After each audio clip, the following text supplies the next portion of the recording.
It's a weekend before Christmas, the most festive time of the year in the United States of America. But a massive snowstorm along the east coast of the United States has forced celebrations to grind to a halt. A major snowstorm in the U.S. East Coast has stranded passengers at airports, left cars stuck on roads and limited holiday shopping just days before Christmas. Up to 22 inches of snow was expected to fall by Saturday night in the Baltimore-Washington area, more than any snowstorm to hit the region since February 2003. With snow falling at a rate of 2 inches an hour, the Washington's Reagan National Airport was closed until this morning and most airlines cancelled their flights. A snow emergency has been declared and Columbia residents have been asked to keep off the roads.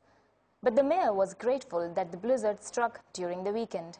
But I think if you're going to get 20 inches, you have it on a weekend when people don't have to get anywhere, they don't have to get their kids anywhere, where they can move at their own pace. The National Weather Service issued a blizzard warning for Boston, owing to powerful winds and a heavy snowfall of 1 to 2 inches an hour.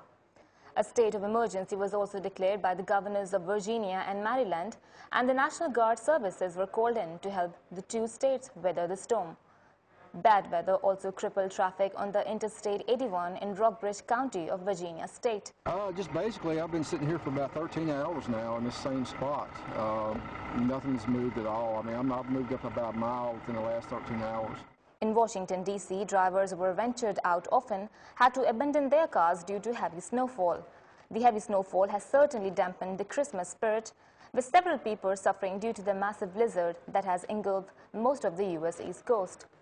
And with the storm not showing any signs of easing up, Christmas in the United States may not be as merry as people hoped it would. Sana Jamil, DawnNews.